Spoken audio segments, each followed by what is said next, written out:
मैं सीपीएम को बोलने वाला हूं, आपको एक वोट नहीं मिलेगा तिपरासा एरिया से, एक वोट नहीं मिलेगा।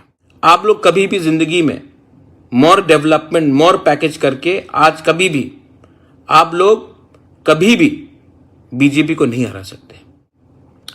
मोस्ट इंपॉर्टेंट बात कि हम हरिबुइसु में गए थे, किला में।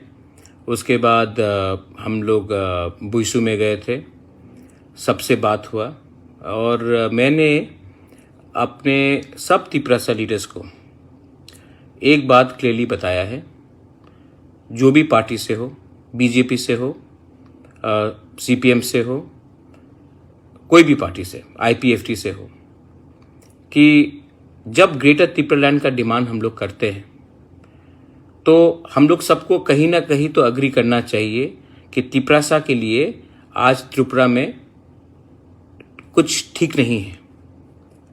ये बात में हम सबको अग्री करना चाहिए और हमको एक आवाज़ में जाकर दिल्ली में बात करना चाहिए कि हमें ग्रेटर तिपरालैंड चाहिए। अब मैंने मीडिया में देखा है, मुझे 2-3 बार लोग ने फ़ोन भी किया कि अगर मैंने कहा है कि मुझे 20,000 नौकरी देंगे तो मैं ग्रेटर तिपरालैंड का मूवमेंट को बंद कर दूंगा। आपको ऐसे बात में कैसा विश्वास होगा? 20,000 नौकरी आने से हमें इकोनॉमिक सॉल्यूशन मिलेगा, लेकिन जब तक, ये मेरा बात क्लियरली आप समझ लीजिए, जब तक हमें ग्रेटर तिपरालैंड का कॉन्स्टिट्यूशनल सॉल्यूशन नहीं मिलता है, हम लोग कॉम्प्रोमाइज नहीं करने वाले हैं। ये मेरा बात फिर से सुन लीजिए, जब तक कॉन्स्टिट्यूशनल सेटलमेंट राइटिंग में गवर्नमेंट ऑफ इंडिया हमें नहीं देगा, हम लोग अपना डिमांड से पीछे हटने वाले नहीं हैं। मैंने देखा है कि 2-3 फेसबुक पेजेस जो सीपीएम के रन हैं, आपको लगता है कि आप लोग अगर आप लोग ग्रेटर तिपरालैंड को सपोर्ट नहीं कर सकते हो तो झूठा खबर तो मत छपाइए। मैंने बोला है 20,000 नौकरी 1 साल के अंदर गवर्नमेंट ऑफ इंडिया को देने के लिए, लेकिन मैंने ये कभी नहीं कहा है कि हम लोग ग्रेटर तिपरालैंड से हटेंगे। गवर्नमेंट ऑफ इंडिया को भी सोचना चाहिए आज कि तिपरासा को अंदर में क्या दुख है। आज तिपरासा को क्या मिल रहा है? सिर्फ नेता लोगों को कुछ मिल रहा है। Only leaders are getting packages. सिर्फ कॉन्ट्रैक्टर को पैसा मिल रहा है, सिर्फ नेता को कुछ पोस्ट मिल रहा है। मैंने कहा था अगर गवर्नमेंट ऑफ इंडिया को कुछ देना है तो हमारे 20,000 तिपरासा को कुछ दो, लीडर को देने से कुछ नहीं होगा। और जहां रहा बात ग्रेटर तिपरालैंड का, वो मेरा first and last final demand है। अब गवर्नमेंट ऑफ इंडिया को अगर हमसे बात करना है, हम लोग रेडी हैं, लेकिन राइटिंग में होगा। अगर गवर्नमेंट ऑफ इंडिया ये बात को स्वीकार नहीं करता है तो क्वेश्चन ही नहीं आता है कि हम किसी के संग अलायंस करेंगे, सवाल ही नहीं उठता।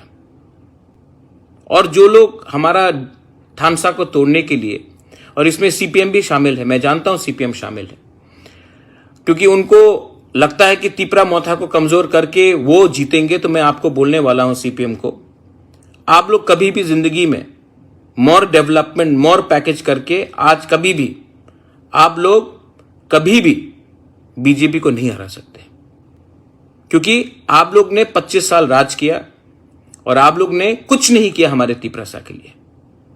तो आज आप नहीं बोल सकते कि प्रद्योत माणिक्य तिपरासा के लिए दिल से काम नहीं कर रहा है, क्योंकि आपने 25 साल में कुछ नहीं किया। तो ये फेक रूमर, फेक कहानी लगाने का कोई दरकार नहीं है। मैं बहुत क्लियर इंसान हूं, मैं ईमानदार इंसान हूं। आप दो चीज को लिंक अप मत कीजिए। मैंने कभी अपने ग्रेटर तिपरालैंड के मूवमेंट को डाइल्यूट करने का कोशिश भी नहीं किया। अगर मेरा ग्रेटर तिपरालैंड का मूवमेंट में अगर गवर्नमेंट ऑफ इंडिया ने अश्योरेंस हमको नहीं दिया तो हम अकेले हैं, अकेले लड़ेंगे। एडीसी इलेक्शन भी अकेले लड़ेंगे, लड़ा था, और असेंबली भी अकेले लड़ेंगे। लेकिन अगर गवर्नमेंट ऑफ इंडिया ने हमें कुछ आश्वासन दिया तो ये मैं राइटिंग में देखना चाहता हूं और ये मैं जाकर पब्लिक को दिखाना चाहता हूं, क्योंकि जो पॉलिटिक्स में जो बोला जाता है उसका वैल्यू नहीं रहता जब तक राइटिंग में नहीं आए। मैं आपसे 2 सवाल पूछना चाहता हूं। मुझे 2-3 लोगों ने फोन किया, महाराजा आप 20,000 नौकरी के लिए ग्रेटर त्रिपुरा को बंद कर देंगे? मैं बेवकूफ हूं। मैंने कहा है कि अगर गवर्नमेंट ऑफ इंडिया को हेल्प करना है तो 20,000 त्रिपुरा को नौकरी दो। मैंने कभी नहीं कहा कि हम ग्रेटर त्रिपुरा का मूवमेंट को बंद करेंगे। ये कॉन्स्टिट्यूशनल सोल्यूशन है।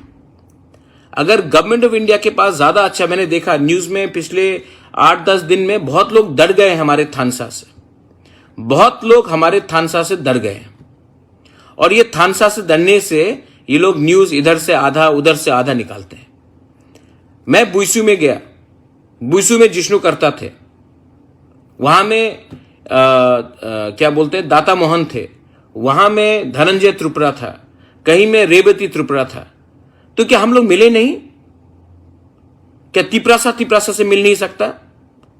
जब काली पूजा होता है, जब दुर्गा पूजा होता है, तो क्या सुदीप राय बर्मन मानिक बाबू से नहीं मिलते थे? बिप्लब जी नहीं मिलते थे सीपीएम के लीडर से? कि हम लोग अब त्योहार में भी पार्टी लगाकर एक दूसरे से बात नहीं करें? ये क्या चल रहा है त्रिपुरा में? कल्चर एक तरफ होता है, कल्चर और ट्रेडिशन एक तरफ होता है और आइडियोलॉजी एक तरफ होता है। मेरा आइडियोलॉजी मेरे लोगों के साथ है, लेकिन जिस परिवार से मैं पैदा हुआ हूं, जिसमें मैं पैदा हुआ हूं, हमारा परवरिश कहता है कि सबसे पब्लिकली अच्छे तरीके से व्यवहार करो। और मैं क्यों नहीं करूं? मैं क्यों नहीं अच्छे तरीके से सबसे बात करूं? रेवती ने जब पार्लियामेंट में ग्रेटर त्रिपुरा लैंड का शब्द इस्तेमाल किया, वो रिकॉर्ड में गया है। मैं क्यों नहीं बात करूं? जिष्णुकर्ता से मैंने क्या बोला है कि आप हमारा डिमांड को सपोर्ट कीजिए। अगर आप नहीं कर सकते तभी भी जाकर आप एक बात तो बोल सकते हैं कि त्रिपुरा का कंडीशन आज के दिन त्रिपुरा में और इंप्रूव होना चाहिए, ये तो बोल सकते हैं। मेवाड़ से जब मैं मिलता हूं, मेवाड़ का डिमांड है त्रिपुरा लैंड, मेरा डिमांड है ग्रेटर त्रिपुरा लैंड, ऑलमोस्ट 99% एक ही है। तो हम लोग क्यों नहीं बात करें? क्यों नहीं एक पार्टी बन जाए? और कौन ये न्यूज लगाकर त्रिपुरा को कंफ्यूज करने का कोशिश कर रहा है? कौन कर रहा है? वही लोग जो त्रिपुरा मोथा को और त्रिपुरा को कमजोर करने का कोशिश कर रहे हैं। इसके पीछे कौन है? इसके पीछे क्या साजिश है? और मैं अपने त्रिपुरा को बोलना चाहता हूं, मैं अभी फिर से बोल रहा हूं कि अगर राइटिंग में हमारा कॉन्स्टिट्यूशनल सोल्यूशन नहीं दिया गया तो हम अकेले लड़ेंगे इलेक्शन में। और सीपीएम के लोग जो इसको फैला रहे हैं हमारे लोगों को कंफ्यूज करने के लिए, मैं सीपीएम को बोलने वाला हूं, आपको एक वोट नहीं मिलेगा त्रिपुरा एरिया से, एक वोट नहीं मिलेगा। मैं आपको बोल रहा हूं क्लियरली, यह बात क्लियर है। हमारे लोगों को डिवाइड एंड रूल करके मत कीजिए। और मैं 2023 में रेडी हूं, मोथा रेडी है अकेला लड़ने के लिए, अगर हमें ग्रेटर त्रिपुरा लैंड का अश्योरेंस राइटिंग में नहीं दिया गया। तो डोंट ट्राई टू कंफ्यूज जो मैं बोल रहा हूं, और दो चीज को लिंक अप मत करो। एक है इकोनॉमिक प्रॉब्लम और एक है कॉन्स्टिट्यूशनल प्रॉब्लम, बस। और जो लोग कंफ्यूज्ड हैं, जो लोग को लगता है कि लास्ट मोमेंट में हम लोग ग्रेटर त्रिपुरा लैंड का आइडियोलॉजी को डाइल्यूट करके अलायंस कर देंगे, मैं आपको यहां से क्लियरली बोलना चाहता हूं, there will be no dilution and there will be no alliance without the written assurance of a constitutional solution and a settlement for a demand of greater Tripura land. Full and final. इससे ज्यादा मुझे किसी को और clarify करने का दरकार नहीं है। I am ready for one last fight and I will fight. कुछ भी नहीं हो तभी भी मैं फाइट करूंगा।